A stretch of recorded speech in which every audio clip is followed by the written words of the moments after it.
to prove why he came back from last year. I'm going to move on to a game that I watched for sure, Alabama, UConn. And what a game that was. Alabama had it going early from three. I mean, early for three. Shout out to Bud in the first comment. He said, I got UConn by slaughter. I'm going to talk about that. I got to talk about that after the South Carolina game. I'm going to talk about that. Just hold tight. Yeah, Alabama had it going early. I thought UConn was going to run away early. I believe UConn scored like the first couple baskets early, but then Alabama started getting it going from three. I believe Rylan Griffin hit a three. I want to say Grant Nelson hit a three early. I got the play-by-play right here just so I can be correct. Yeah, Grant Nelson started off with the three. Then Stephon Castle hit a three for UConn. Then I want to say the next three was, Rylan Griffin. Cool. Rylan Griffin hit the next three after Grant Nelson. They just had it going. I believe they shot like 70% from three in the first half. Every time UConn tried to pull away, Alabama had an answer for everything in the first half. Second half, kind of the same thing. Mark Sears had a phenomenal game. Mark Sears hit a logo three. Mark Sears hit tough buckets. It was like 15-13 at one point. Mark Sears drove to the lane. I think he drove baseline, and he'd like Euro step. And he made a layup. I thought he had no angle for it. I thought he had no angle for that layup in the first half, and he found an angle and he made it. Mark Sears was just making magic happen on that floor. I think he finished with 24 points. The phenomenal game by him. He had it going from three. He had it going from the field. He did not want to go home. It's just UConn is different. UConn different. They got guards all over the place that can score, defend. Tristan Newton, Stephon Castle had a huge game. Donovan Clingan had a phenomenal game in the defensive end. I want to be correct on how many blocks he had, but I want to say he had like 5 or 6, but he had a couple.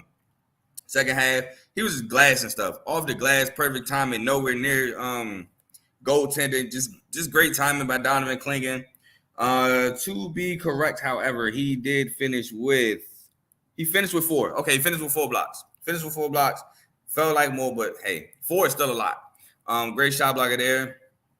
Like I said, man, Stephon Castle, huge game. He finished with 21. He was the leading scorer for UConn. Tristan Newton had 12. He had a couple big buckets. Him and Cam Spencer. I want to say Cam Spencer won like an 8-0 run in the first half by himself or something crazy like that. He had a good game. Caravan, he's going to give you a couple buckets. It's like I said, man, Alabama had it going from 3. Crazy. And it didn't matter because UConn still won by 14. Now, this was the closest margin of victory UConn has had in the tournament this year. If it was previously Northwestern, I think they beat Northwestern by 17. They won by 14 against Bama. Their closest game UConn has had this far this tournament. And for reference, Alabama shot 47.8, so 48% from 3. 11 of 23 from 3, and still lost by 14. Normally, if you're shooting that high from 3, it's close or you won. They lost by double digits. Now, UConn did shoot 10 to 25 from 3, 40%. I got the numbers right here, which is phenomenal in itself, especially when you got guys like Donovan Clingan and stuff like that down low. It's just, man, to me, excuse me. Oh, no, I'm tripping.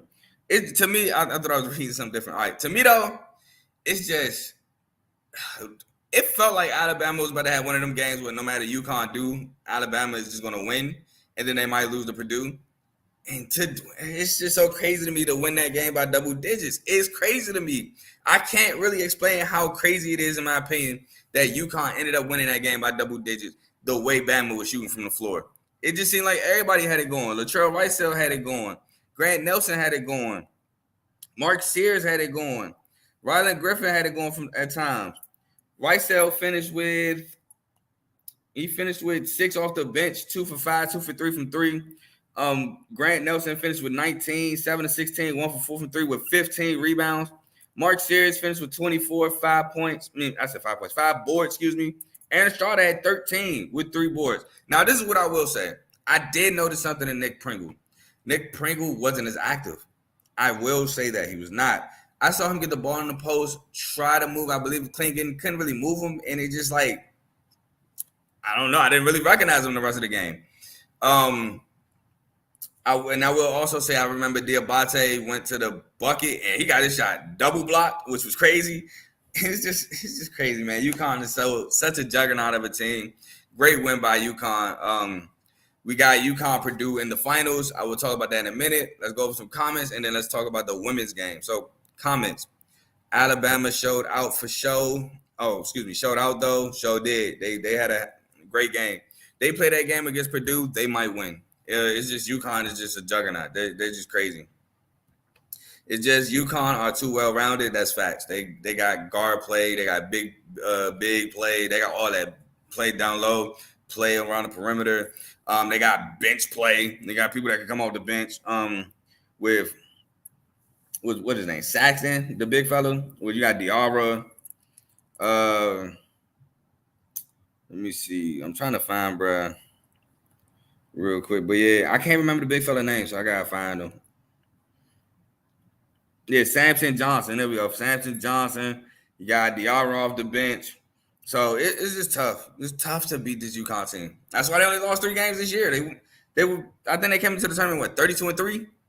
Lost 3 games all year, man. It's tough to beat this team. The 3 teams that beat them: Seton Hall, Creighton, and Kansas. But Kansas was fully healthy, and they had a big Hunter Dickinson. So fully healthy Kansas, and then 2 Big East losses. It's tough to beat those guys. Moving on. Let's talk about the women's game.